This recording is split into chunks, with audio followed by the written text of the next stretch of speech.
Welcome back to another week full of episodes.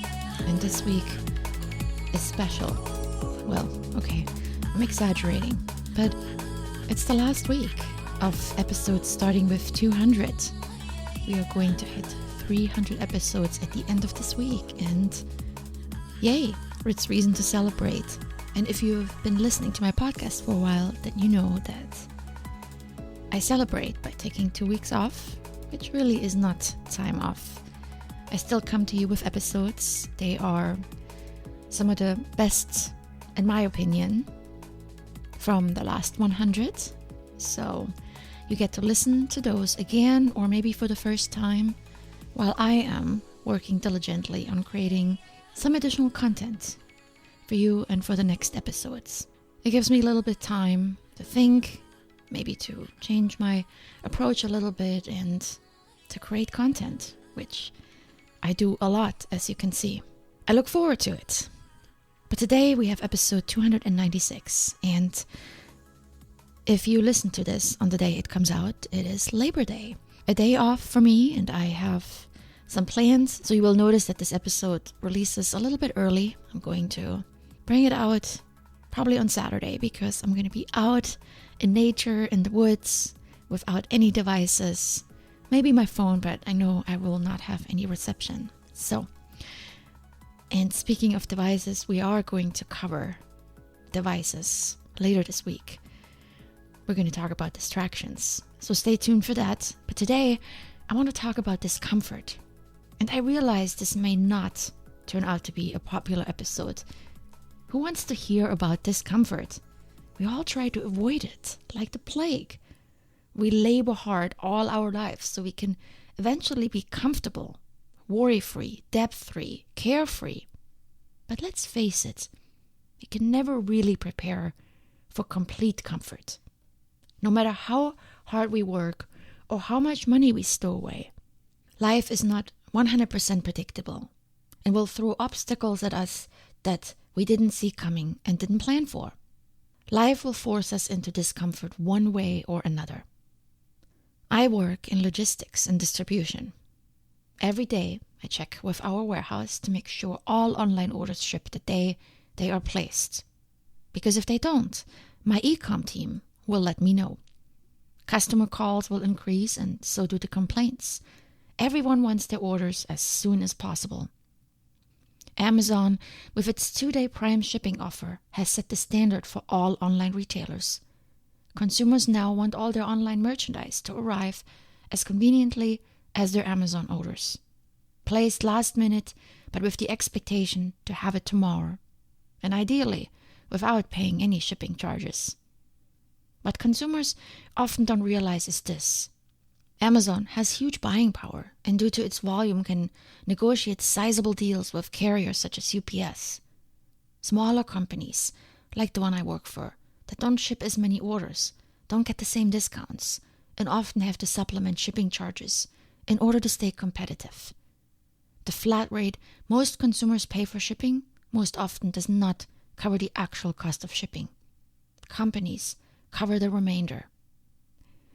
Our expectations of convenience increases as the companies that serve us go out of their way to gain a competitive edge. And we get used to it, and then we lose the ability to scale those expectations back when they can't be met. We all want our stuff cheap, quick, and in pristine condition. And if we don't like it, we want to return it at any time and anywhere, for free. There's nothing wrong with living a comfortable life and enjoying the benefits of this consumer society. I have ordered a last-minute Dallas Cowboys shirt from Amazon. Yes, Dallas Cowboys. Friday afternoon, before a Sunday game.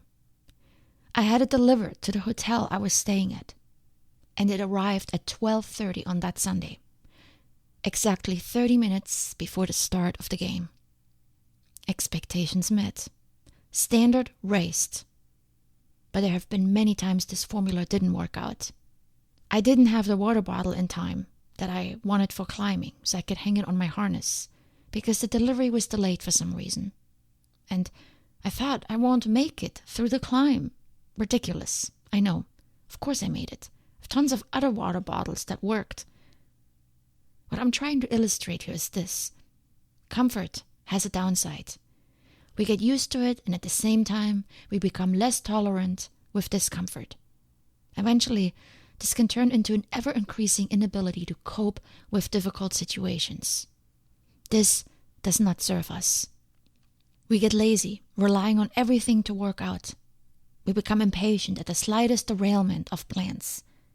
We become one-sided, focused only on what we expect to happen, and not being able to see other things that could happen and that might even be better. We begin to behave like children. Children have tiny comfort zones. They're still growing and don't understand that sometimes things take a little time. We throw tantrums just like them.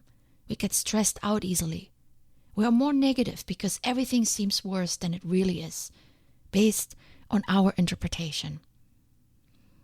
And we end up avoiding anything that smells of risk and questionable outcomes. Our life may be comfortable, but it will be devoid of newness, adventure, and extraordinary experiences. We'll stay in the same jobs for years despite being underchallenged and overexhausted. We hang out with the same people, even if they bore or annoy us. We'll go to the same places for vacation every year, making it more predictable than stimulating. The consequence of too much comfort. We are uncomfortable in more and more situations because our comfort zone is small, like that of a child. The only remedy to this dilemma I can think of. We need to reverse the comfort by introducing discomfort back into our lives. And the more discomfort we introduce, the more our comfort zone will expand. Do you remember your first week or month at your current job? Or the first few times you went out with your spouse or your best friends? The purchase of your first home, or the first time you started running or playing tennis or gardening? At the beginning of everything new and exciting, there is discomfort. Sadly, we forget it. We forget that we kept going back to that class or with that person because it was so new and so exciting. In fact, we didn't even notice the moment things started getting comfortable. Eventually, routine took over and excitement moved to the slow burner. But that initial thrill, that which got our blood flowing and gave us a sense of purpose, we exchange it quickly for comfort. We learn a new skill and we strive to become an expert at it. And at some point, it becomes a routine, it becomes predictable. Then, it's time to go out again and try something new. A very good friend of mine recently received a DUI for driving under the influence. It's a very difficult situation, and my heart goes out to him. He relies greatly on his car, as he lives in a remote area and commutes daily long distances. Losing his license will create a huge discomfort in his life. Fault or no fault, life will throw wrenches into our way. And the less we are accustomed to discomfort, the harder it will be on us. By expanding our comfort zone, we can learn to be more comfortable in more situations again. Small obstacles won't turn your world upside down anymore because you'll have the skill to maneuver around it. Working through discomfort helps build invaluable skills. Creativity, becoming inventive and thinking of other possible ways towards the same outcome. Resourcefulness, becoming efficient with fewer and possibly different tools and skills and still reaching the desired result. Patience, the ability to wait while the obstacle stands in the way.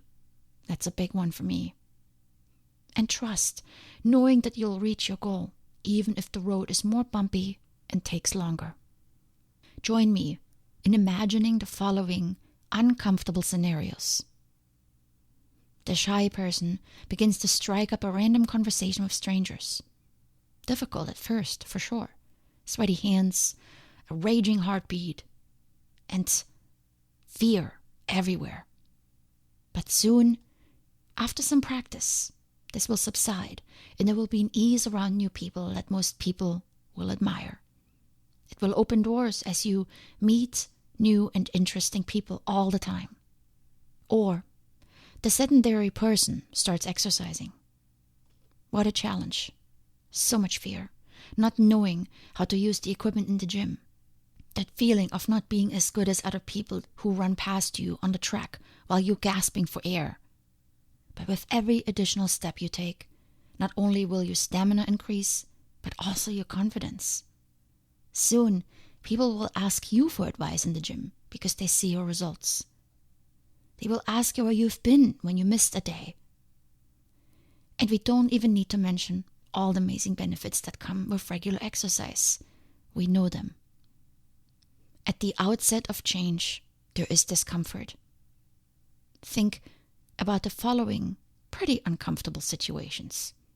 They probably will not occur to you as something you might want to do because there is no need. But try to think about the value they might add to your life if you did them for a while.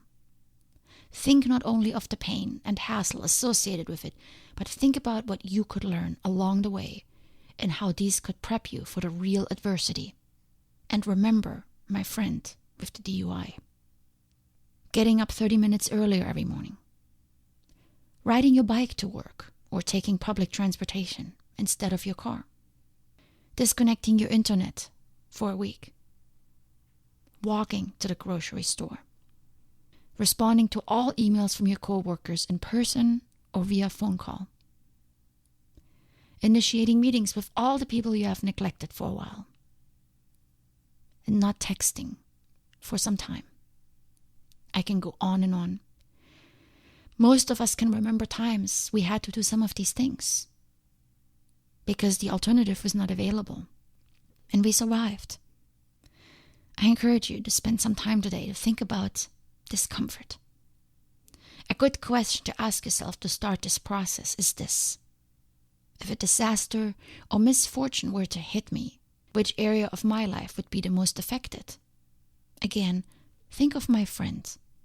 Not being able to drive a car is pretty essential for most people that live in a remote area. What do you depend on to be there for you every day? And what would happen if it's not there anymore tomorrow? Discomfort isn't something we think about every day. It doesn't come natural. Rather, it mostly hits us by surprise. However, I strongly believe we need more of it. I've experienced some of the benefits of discomfort myself, and I'm slowly beginning to expose myself more to it. I want to record a future episode on discomfort, where I want to dive a little bit more into this topic because it's such an important one. And instead of throwing random examples at you, I want to help you identify the discomfort that makes sense for you. And maybe we'll talk about some steps to ease into discomfort. My examples from earlier were quite a bit extreme, I admit it. I couldn't just do them with a snap of a finger. No internet for a week? Impossible. Is it, really? I think we should talk about it more. But today, I want to leave you just with this thought. Discomfort. Where are you highly comfortable? And what would happen if it's suddenly not there tomorrow? Much love, my friends, and I'll talk to you soon.